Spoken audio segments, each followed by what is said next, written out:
नमस्कार,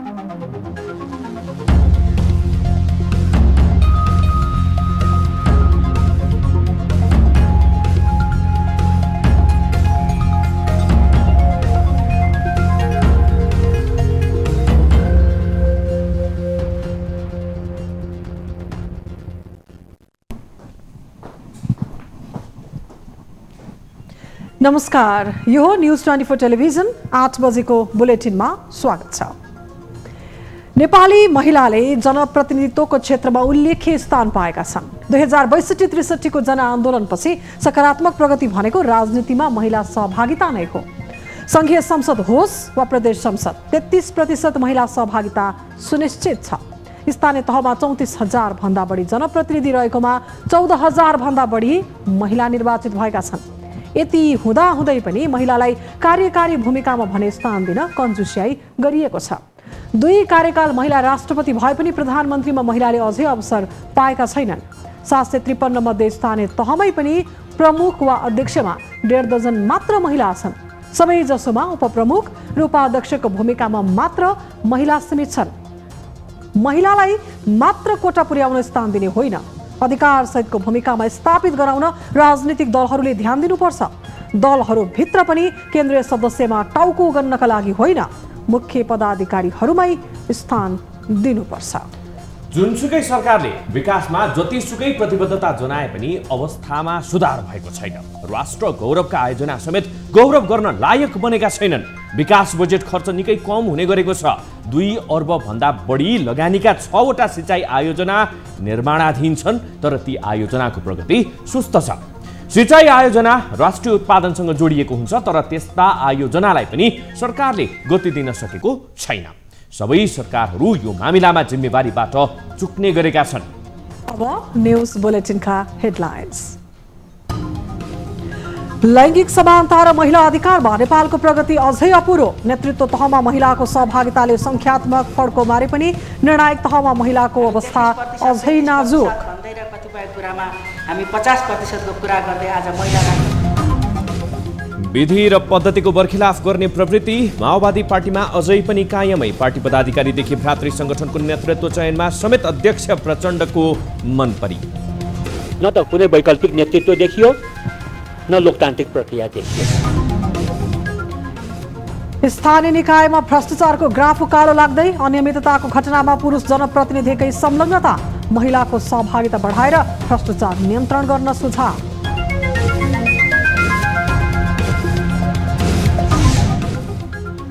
पाँचौं झापा गोल्ड कपमा सङ्कटा क्लबको सनसनी 3 स्टारलाई 2-0 हराउँदै सङ्कटा अन्तिम 4मा। खप्तड गोल्ड कपमा मछिन्द्रलाई हराउँदै बागमती सेमिफाइनलमा।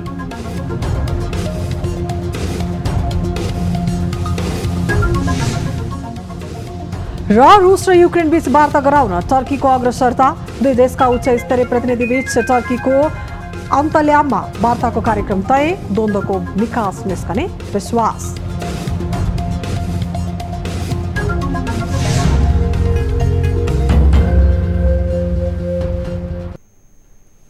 हामी निरन्तर न्यूजमा छौं। नेपालमा लैंगिक समानता र महिला अधिकारका क्षेत्रमा आधारभूत उपलब्धि हात लागे पनि यो पर्याप्त हुन सकेको छैन। कतिपय स्थानमा महिला सहभागिता संख्यात्मक रूपमा बढे पनि महिलाहरू निर्णायक तहमा अझै पुग्न सकेका छैनन्। राज्यले हरेक तहमा महिलाको उपस्थिति सुनिश्चित गरेको छ, तर व्यवहारमा भने सो उपस्थिति कार्यकारी पदमा भन्दा आलङ्कारिक पदमा सीमित भएको तथ्य छर्लङ्ग छ। यही प्रविधिका कारण नेपालमा लैंगिक समानताको नीति कागजमा मात्रै सीमित भएको हो। एक रिपोर्ट। नेपालको संविधानले समानुपातिक समावेशी र सहभागितामूलक सिद्धान्त अनुरूप विभेद रहित समृद्ध र न्यायपूर्ण समाजको निर्माणको आधार तय गर्ने ग्यारेन्टी गरेको छ। सोही आधारमा रही राजनैतिक दलहरूले समानता तथा समावेशी प्रतिनिधित्वलाई आत्मसात गरेका छन्। संविधानले व्यवस्था गरेको महिलाको 33% को प्रतिनिधित्व नेपालका हरेक राजनैतिक दलले कार्यान्वयन त गरेका छन्, तर अझै पनि पार्टीको निर्णायक तहमा पुग्नबाट भने महिलालाई वञ्चित गरिएको छ। राज्यको 3 तह कार्यपालिका, व्यवस्थापिका तथा न्यायपालिकामा मात्र होइन, राजनैतिक दलको नेतृत्वमा महिला निर्णायक तहमा पुग्न पाएका छैनन्। हुन त त्यसको बाधक तत्त्व त पितृसत्ता नै हो। पितृसत्ता हरेक ठाउँमा के अरे समाजमा जक्कडिएर बसेको पितृसत्ता त्यसबाट हरेक पार्टीमा सरकारमा पनि त त्यही मानसिकता त्यही स्वरूप लिएरै जाने हो नि। त्यसले गर्दाखेरि चाहिँ नि त्यो प्रति छाया परेको हुन्छ। स्थानीय तहमा प्रमुख वा उपप्रमुख मध्ये एक महिला अनिवार्य गरे पनि 753 स्थानीय तह मध्ये प्रमुख पदमा निर्वाचित हुने महिलाको संख्या 18 मात्र छ। अरु सबै स्थानीय तहमा महिलालाई उपप्रमुखमा सीमित बनाइएको हो। महिलाले उपप्रमुखका रूपमा राम्रो भूमिका निभाए पनि सक्षमलाई समेत प्रमुख पदमा आउन नदिन अनेक प्रपञ्च हुने गरेको गुनासो बारम्बार सुनिने गरेको छ। यस्तो हुनुको मूल कारण भने समाजमा रहेको पितृसत्तात्मक सोच नै रहेको महिला नेतृत्वको विश्लेषण छ। हाम्रो संविधानले चाहिँ विभिन्न नियुक्तिहरूमा पनि समावेशी सिद्धान्तलाई स्वीकार गर्नुपर्छ भनेको छ। तर तपाईँ हेर्नुहोस्, नियुक्तिका कुराहरू हेर्ने हो, मनोनयनका कुरा गर्ने हो भने अहिले पनि दलको नेतृत्वमा भएको सरकारले समावेशी प्रतिनिधित्वलाई अहिले पनि स्वीकार गर्न तयार छैन। यसको अर्थ के हो भने महिलाको नेतृत्वलाई स्वीकार नगर्ने, महिलाको क्षमता र दक्षताको मूल्याङ्कन सही ढङ्गबाट नगर्ने भन्दाखेरि यो सम्पूर्ण कुरालाई चाहिँ अब बिस्तारै पार्टीभित्रको महिलाहरूले यस्ता कुराहरूलाई आवाजहरू उठाउनु पर्ने हुन्छ। हामी 33% भन्दै र कतिपय कुरामा हामी 50% को कुरा गर्दै आज महिला राष्ट्रपतिसम्म बनाउने ठाउँमा हामी पुगेका छौँ। तर के सबैले त्यही बराबर अधिकार पाएका छन् त भन्ने कुराको पनि फेरि अर्को ज्वलन्त प्रश्न हाम्रो अगाडि छ। यसैले प्राप्त भएका अधिकारलाई सबै क्षेत्रमा हामीले हुबहु ढङ्गले संवैधानिक, कानुनी र राजनीतिक ढङ्गले प्राप्त गरेको अधिकारको कार्यान्वयन गर्ने कुरा छ भने प्राप्त नगरेका कुराका निम्ति चाहिँ हामीले फेरि थप आन्दोलित हुने पनि आजको दिनले हामीलाई त्यो ऊर्जा दिनुपर्दछ। यी बाहेक 7वटा प्रदेशको प्रमुखमा अहिले महिला छैन। त्यस्तै 7 प्रदेश सभामा महिलाहरू उपसभामुखमा सीमित छन्। राज्यका संरचनामा मात्र होइन, राजनैतिक दलमा समेत महिलाको सहभागिता औपचारिकतामा सीमित छ। 1/3 महिलालाई प्रतिनिधित्व दिनु बाध्यात्मक व्यवस्थाका कारण पार्टी केन्द्रीय कमिटीमा स्थान दिए पनि पार्टीको पदाधिकारीमा पनि महिलालाई अघि बढ्नबाट रोकिएको छ।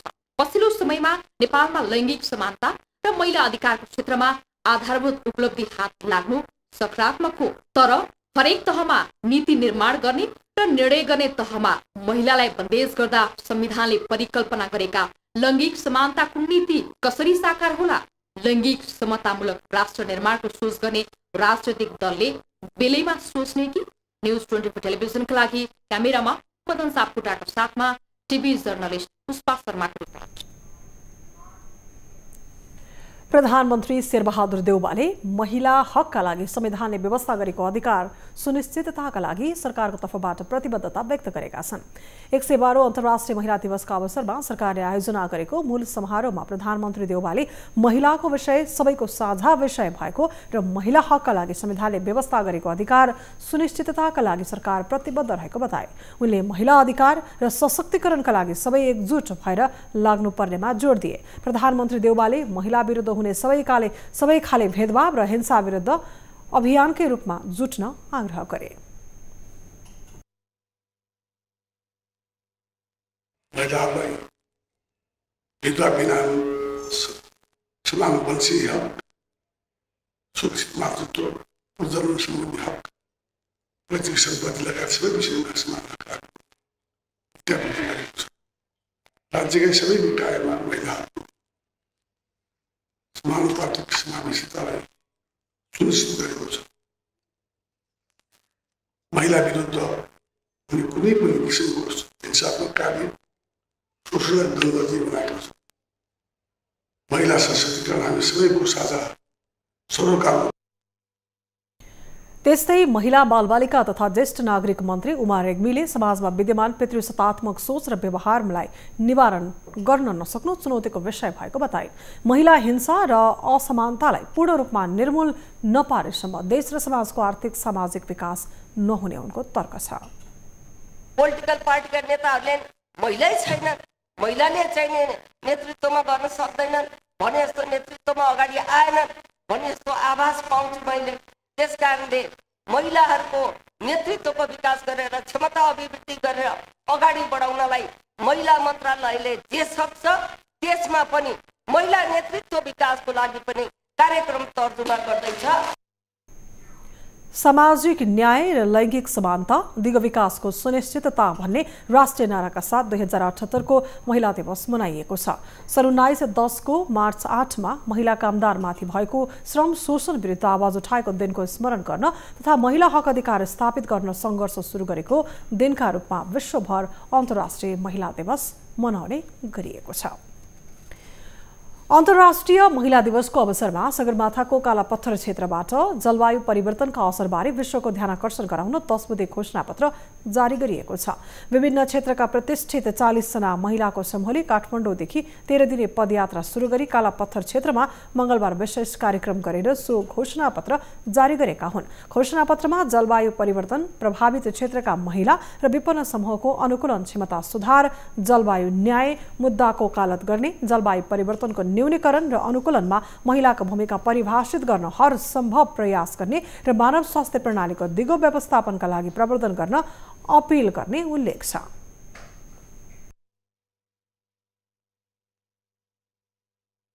Raise our concern on melting of Himalayas as a result of global warming. Support to safeguard Himalayan ecosystems which provide immense services to millions of people living in the mountains and plains. So क्रममा सर्वोच्च अदालतकी न्यायाधीश सपना प्रधान मल्लले जलवायु न्यायका लागि नेपाल जस्ता मुलुकले विश्व मञ्चमा आवाज बुलन्द गर्नुपर्ने धारणा राखिन्। उनले नेपाल संलग्न भएका अन्तर्राष्ट्रिय सन्धि सम्झौता कार्यान्वयनका लागि कानुनी बाटो समेत खोज्नुपर्नेमा जोड दिए। भूमिका खेलेको छन्, सबैलाई उत्तरदायी बनाउनु पर्छ भन्ने नै त्यो पेरिस कन्भेन्सनको मूल मन्त्र पनि रहेको छ। अब तर त्यसको साथसाथै हाम्रो आफ्नै देशको, हाम्रो आफ्नै राज्यका पनि भूमिकाहरू छन्। अभिनेत्री मनीषा कोइरालाले जलवायु परिवर्तनका असरबाट महिला बढी पीडित भएकाले यसको समाधानका लागि पहल गर्न महिला एकजुट हुनुपर्ने बताइन्। दुःख उठाएर प्रयास गरेर पनि हामीले आफ्नो करियर बढाउन सकेका छैनौँ। धेरै महिलाहरू अनसङ हिरोज हुनुहुन्छ, उहाँहरूले कति त्याग तपस्या गरेर फ्यामिलीलाई हेरिरहनु भएको छ होइन। आफ्नो करियरमा पनि कतिपय कुराहरू आफ्नो क्षमता हुँदा हुँदा पनि ग्लास सिलिङलाई ब्रेक गर्न सक्नु हुँदैन। So I want to salute all the unsung heroes. Kalapatthar महिला घोषणासँगै आगामी दिनमा साथैको यो अभियान 7वटै प्रदेशमा पुर्याउने लक्ष्य राखिएको छ। पार्टी नेतृत्वमा पुग्नेहरू बढी जिम्मेवार हुन्छन्। पार्टीका विभिन्न पदहरूका आकांक्षी धेरै हुने भएकाले विधि र पद्धतिलाई स्वीकार्दै यसको सम्बोधन गर्ने जिम्मेवारी नेतृत्वमा हुन्छ। तर नेकपा माओवादी केन्द्रले भने यो सिद्धान्त स्वीकारेको देखिँदैन। सो पार्टीमा अध्यक्ष पुष्पकमल दाहाल प्रचण्डको एक मना निर्णय हाबी हुने गरेको छ। नीतिमा होस् वा नेतृत्व चयनमा माओवादीले पार्टी विधान र पद्धतिलाई पालना गरेको देखिँदैन। एक रिपोर्ट। आन्तरिक विवादको चपेटामा अल्झिएको नेकपा माओवादी केन्द्र फेरि एकपटक विधिको पदबाट भड्किएको छ। महाधिवेशन सम्पन्न गरेको 2 महिना बितिसक्दा समेत पार्टीको पदाधिकारी र केन्द्रीय कमिटी अझै अपूर्ण रह्यो। महाधिवेशनबाट उपाध्यक्ष, महासचिव, उपमहासचिव, सचिव लगायतका पदहरू समेत सृजना गरियो। पार्टीको विधान समेत पारित भयो। तर महाधिवेशनमा अध्यक्ष र केन्द्रीय सदस्यहरू चयन गरेर सकिए पनि पदाधिकारी भने चयन भएन। यस्तो हुनुमा अध्यक्ष पुष्पकमल दाहालको स्वेच्छाचारी प्रवृत्ति माथिको चुनौती हो भनेर बुझ्न कठिन छैन। विगतमा पनि आफूले चुनेका व्यक्तिलाई पार्टीको महत्त्वपूर्ण जिम्मेवारी दिँदै आएका प्रचण्ड अहिले पनि सोही प्रवृत्ति दोहोर्याउने मनस्थितिमा छन्। यसले पार्टीको विधि र पद्धतिको औचित्यमाथि प्रश्न उठे पनि पार्टीभित्रको विरोधी स्वरहरू विस्तारै मलिन हुँदै गएका छन्। माओवादीमा यो प्रवृत्ति स्वाभाविक भए पनि प्रचण्डको कार्यशैली लोकतान्त्रिक मान्यता र सिद्धान्त अनुसार नभएको विज्ञको तर्क छ। कामरेड प्रचण्डकै मात्र यो उहाँको एकल नेतृत्व र उहाँकै सोच विचारले मात्रै पार्टीलाई कति दिन अगाडि बढाउने, न त कुनै वैकल्पिक नेतृत्व देखियो न लोकतान्त्रिक प्रक्रिया देखियो। एउटा ठुलो डेमोक्रेसी डेफिसिट, ठुलो आइडियोलोजी डेफिसिट देखियो र अन्यल, अराजकता र अवसरवादी। कम्युनिस्ट पार्टीहरू सामूहिक नेतृत्वमा विश्वास गर्छन् र यस्तो नेतृत्व चयनको लागि उनीहरूले विधिको सहारा लिनुपर्ने हुन्छ। तर माओवादीमा पार्टी नेतृत्व चयन मात्रै होइन, फ्रात्री संगठनको नेतृत्व समेत अध्यक्ष प्रचण्डको इच्छा अनुसार हुँदै आएको छ। नेतृत्वमा मात्रै होइन नीतिगत मुद्दामा समेत माओवादी पार्टी प्रचण्डको छायामा पर्दै गएको छ। पार्टीका केन्द्रीय सदस्यको सिफारिस र नियुक्तिबाट पनि यो प्रश्न हुन्छ, तर यसलाई पार्टीकै नेताहरू सहजै स्वीकार्न चाहँदैनन्। हिजो त्याग गरेका, बलिदान गरेका, लडेकै साथीहरू छन्। त्यो आफन्त भन्दा पनि हिजो बलिदान गर्न हिँडेका मान्छे हुन्, नेता कार्यकर्ता हुन्। आज त्यसले गर्दा चाहिँ तिनीहरूमाथि पनि अन्याय गर्नु भएन। तर फेरि हामी समावेशी अरू विभिन्न भनेर क्षेत्रगत समावेशिता गरेर नयाँ नयाँ क्लस्टरमा पनि गएर हामी कार्यकर्ता लिइरहेका छौँ। यसको उत्पादन अथवा विकास पनि अलिकति समय त लाग्छ, तर बिस्तारै हामी हिजो युद्धकालको भन्दा 15 वर्षभन्दा अगाडि शान्ति प्रक्रियामा आएको भन्दा यता आउँदा धेरै नै नयाँ नयाँ कार्यकर्ता विभिन्न पार्टीबाट आएर या युद्धमै सहभागी नभएका साथीहरू केन्द्रीय तहमा आइसकेका छन्। यसअघि एमसीसीका विषयमा समेत पार्टीको लाइन विपरीत अध्यक्ष प्रचण्डले अन्तिम निर्णय गरे। पार्टीमा विरोधका स्वरहरू भए पनि उनले ती स्वरलाई तत्कालका लागि दबाएका छन्। प्रचण्डको यो प्रवृत्ति पार्टीको हरेक तहमा हावी हुँदै गएको छ, जसले पार्टीका बैठकहरू औचित्यविहीन बन्दै गएको छ। उनले चाहेकै निर्णय हुने हो भने बैठकको औचित्य बाँकी रहला र यही प्रवृत्तिका कारण माओवादी पार्टीको भविष्यमाथि अनेक प्रश्न उठेको छ, तर ती प्रश्नको उत्तर दिन अहिलेसम्म कोही तयार देखिँदैनन्। न्यूज 24 टेलिभिजनका लागि क्यामेरामा अशोक मानन्थरका साथमा टिभी जर्नलिस्ट राजन ढकालको रिपोर्ट। हामी निरन्तर न्यूजमा छौं। नेकपा एमालेका अध्यक्ष केपी शर्मा ओलीले स्थानीय तह निर्वाचनको मतपत्रमा हरियो चुनाव चिन्ह राख्ने निर्वाचन आयोगको निर्णयप्रति आपत्ति जनाएका छन्। 112औं अन्तर्राष्ट्रिय महिला दिवसका अवसरमा अखिल नेपाल महिला संघले मंगलबार काठमाडौँमा आयोजना गरेको कार्यक्रममा अध्यक्ष ओलीले निर्वाचन चिन्ह हरियो राख्ने निर्णय सच्याउन पनि आयोगको ध्यान आकर्षण गराए। त्यस्तै उनले अदालत, संसद, निर्वाचन आयोग र सिंहको सरकार एमाले विरुद्ध लागिरहेको आरोप पनि लगाए। ओलीले सत्तामा रहेका दलहरूलाई समृद्ध नेपाल सुखी नेपालीको नारा मन नपरेको बताए।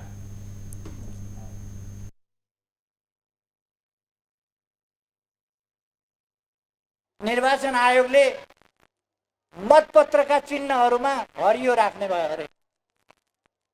हरियो चिन्ह किन राख्ने? के कारणले राख्ने निर्वाचन आयोगले बताउनु पर्यो। हो कि होइन मैले निर्वाचन आयोगसँग सोध्न भ्याएको छैन, म अत्यन्तै व्यस्त भइराखेको छु। उहाँहरूसँग सोध्नुला, बुझ्नुला। यदि हो भने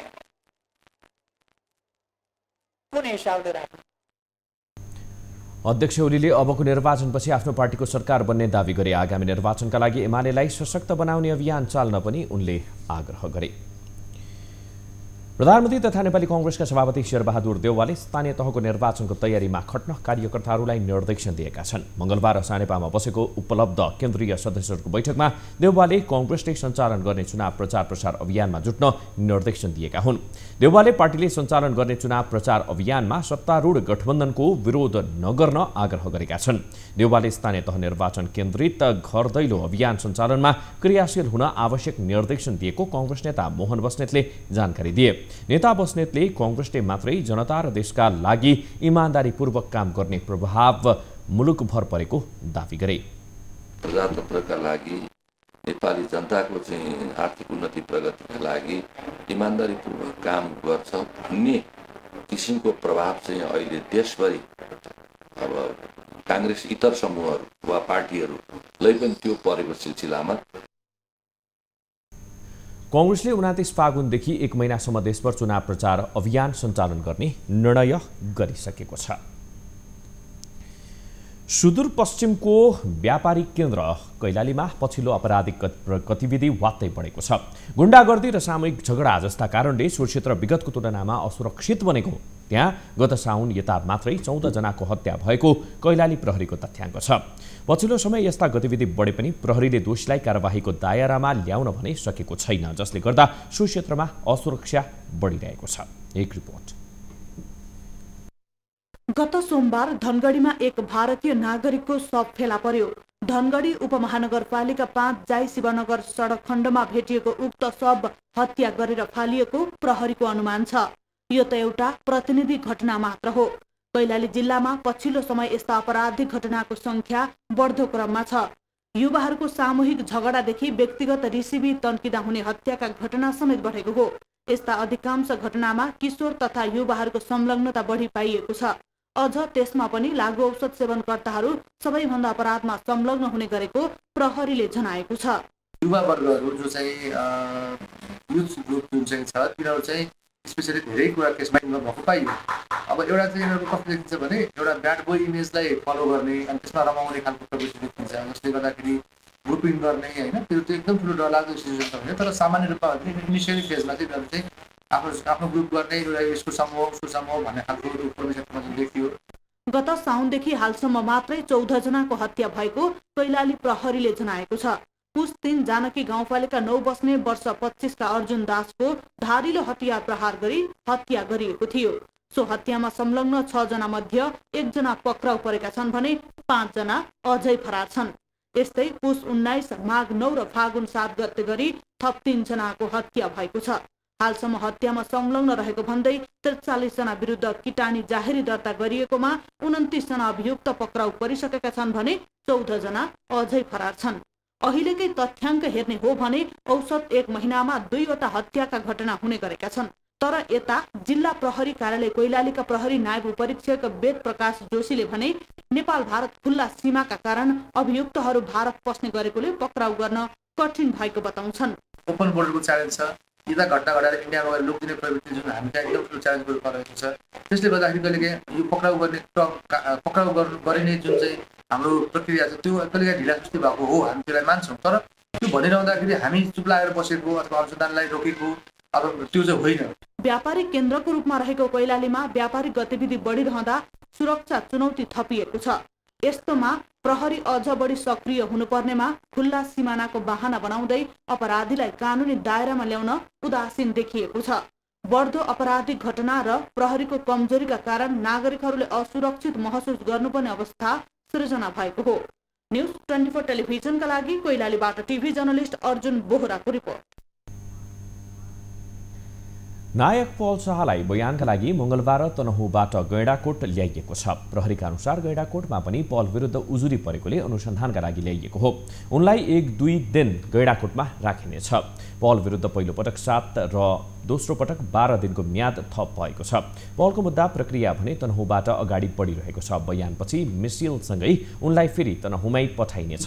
नाबालिका गायिकाले एउटा गीतको छायाङ्कनका क्रममा गत वर्ष चैत्र 7 गते गैंडाकोटको एक होटलमा पलले आफूमाथि बलात्कार गरेको भन्दै इलाका प्रहरी कार्यालय गैंडाकोटमा उजुरी दिएकी थिइन्।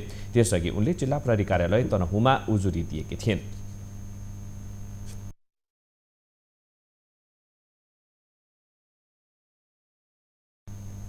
न्युजहरू अझै बाँकी छन्, अब पालो ब्रेकको।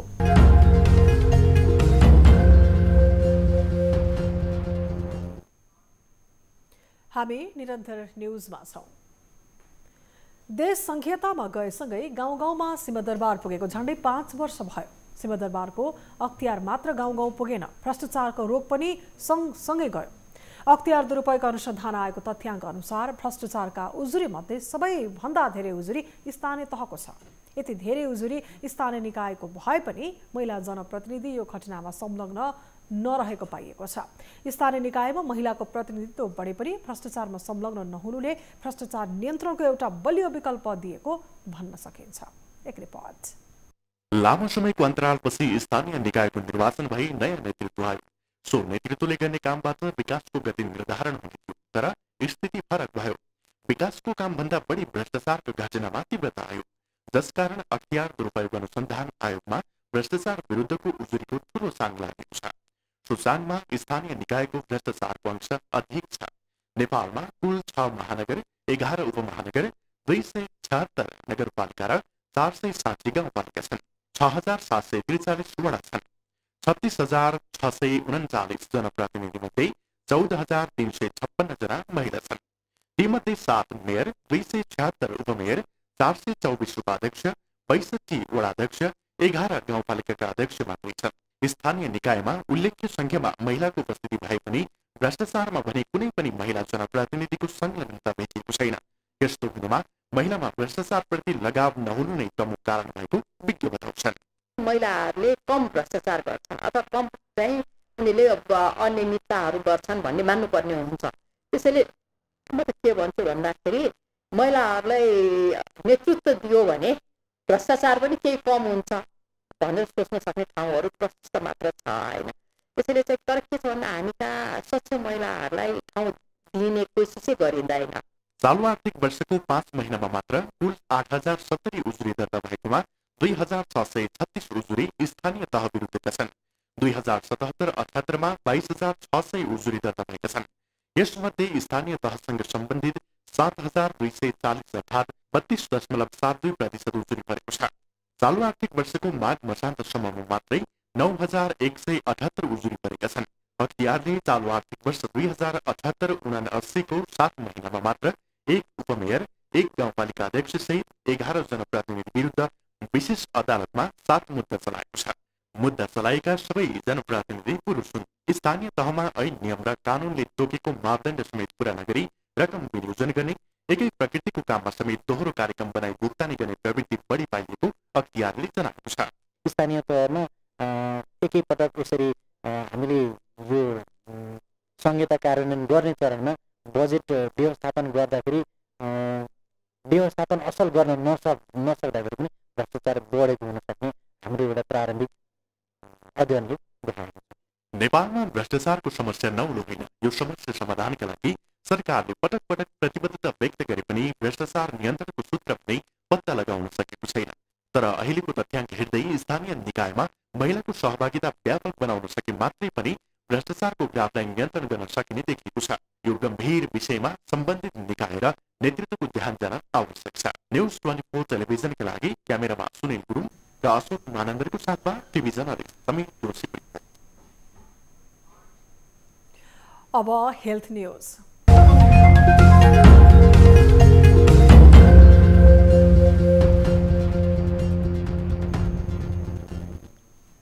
नेपालमा थप 194 जनामा कोरोना संक्रमण पुष्टि भएको छ। देशभर गरिएको 3638 पीसीआर परीक्षणका क्रममा 74 जना र 2758 एन्टिजेन परीक्षणका क्रममा 120 जनामा कोरोना संक्रमण पुष्टि भएको स्वास्थ्य मन्त्रालयले जनाएको छ। त्यस्तै कोरोनाका कारण थप 1 जनाको मृत्यु भएको छ। हालसम्म नेपालमा कोरोनाका कारण 11949 जनाको मृत्यु भइसकेको छ। त्यस्तै थप 348 जना निको हुँदा हालसम्म नेपालमा 9,59,817 जना निको पनि भएका छन्। हाल नेपालमा 5,875 सक्रिय संक्रमित आइसोलेसनमा र 110 जना क्वारेन्टिनमा रहेको मन्त्रालयले जनाएको छ। अब बिजनेस न्यूज।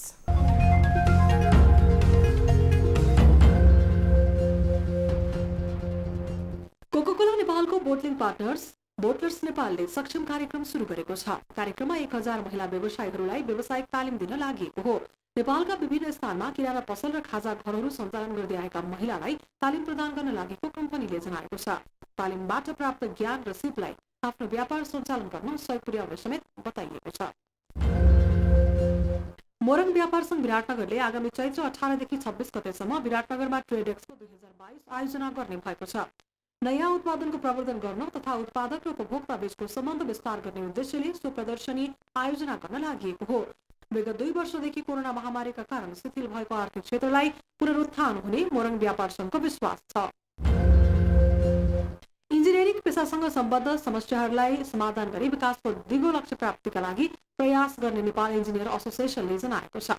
मंगलबार काठमाडौँमा पत्रकार सम्मेलन गरी इन्जिनियरिङलाई गुणस्तरीय तथा प्रभावकारी बनाउन एसोसिएसनले महत्वपूर्ण भूमिका निर्वाह गर्ने बताइएको हो। इन्जिनियर पेसाको क्षमता विकाससँगै स्वदेशमा नै रोजगार सृजना गर्न पहल गरिने समेत उल्लेख गरिएको छ। हामी निरन्तर न्यूजमा छौं। अब sports news.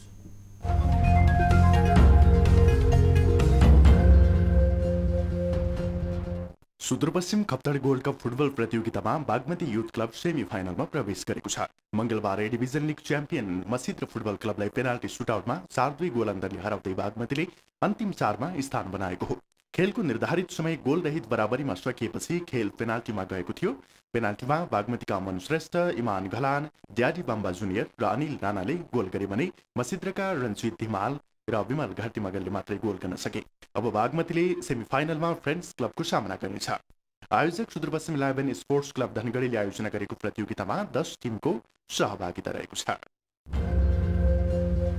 संकेटा club 5औं Jhapa gold कपको सेमिफाइनलमा प्रवेश गरेको छ। मंगलबार भएको दोस्रो क्वार्टर फाइनल खेलमा उपाधि दावेदार मानिएको 3 स्टारलाई 2-0 गोल अन्तरले पराजित गरेसँगै संकेटा क्लब सेमिफाइनलमा स्थान बनाउन सफल भएको हो। सङ्कटाको जितका लागि विदेशी खेलाडी यानिग्र होडे फोफोनाले गोल गरे। हारसँगै 3 स्टार प्रतियोगिताबाट बाहिरिएको छ। यसअघि सहभागिता जनाएको 3वटा संस्करणमा 3 स्टारले क्वार्टर फाइनल चरण पार गरेको थियो भने सङ्कटा पहिलो पटक झापा गोल्ड कप खेल्न पुगेको हो। मङ्गलबारको खेलमा 3 स्टारको प्रहार विफल पारेका सङ्कटाका गोलरक्षक Rohit Karki player of the match हुँदै नगद 9,979 प्राप्त गर्न सफल भए। अब तेस्रो क्वार्टर फाइनल खेल अन्तर्गत बुधबार त्रिभुवन आर्मी फुटबल क्लब र दार्जिलिङको MFC बीच प्रतिस्पर्धा हुनेछ। अब 24 वेदर अपडेट।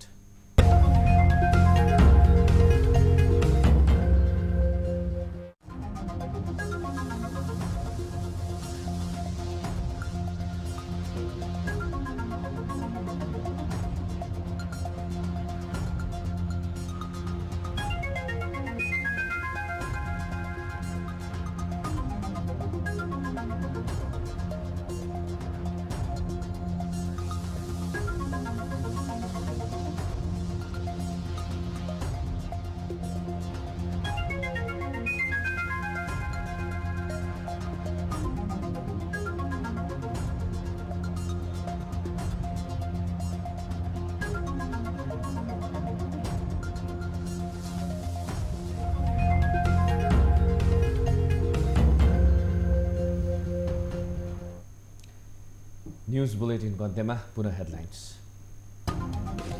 लैङ्गिक समानता र महिला अधिकारमा नेपालको प्रगति अझै अपुरो। नेतृत्व तहमा महिलाको सहभागिताले संख्यात्मक फड्को मारे पनि निर्णायक तहमा महिलाको अवस्था अझै 33% भन्दै र कतिपय कुरामा हामी 50% को कुरा गर्दै आज महिला विधि र पद्धतिको बर्खिलाप गर्ने प्रवृत्ति माओवादी पार्टीमा अझै पनि कायमै। पार्टी पदाधिकारीदेखि भातृ संगठनको नेतृत्व चयनमा समेत अध्यक्ष प्रचण्डको मन परे। न त कुनै वैकल्पिक नेतृत्व देखियो न लोकतान्त्रिक प्रक्रिया देखियो। स्थानीय तहको निकायमा भ्रष्टाचारको ग्राफ उकालो लाग्दै अनियमितताको घटनामा पुरुष जनप्रतिनिधिकै संलग्नता। महिलाको सहभागिता बढाएर भ्रष्टाचार नियन्त्रण गर्न सुझाव।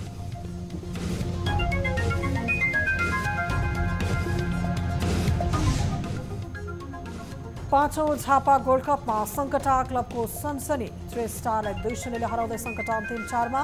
खप्तर गोल्ड कपमा मछिन्द्रलाई हराउँदै बागमती सेमिफाइनलमा।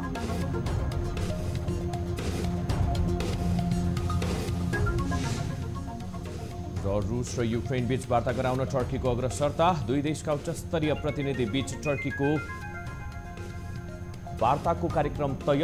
द्वन्द्वको निकास निस्कने विश्वास।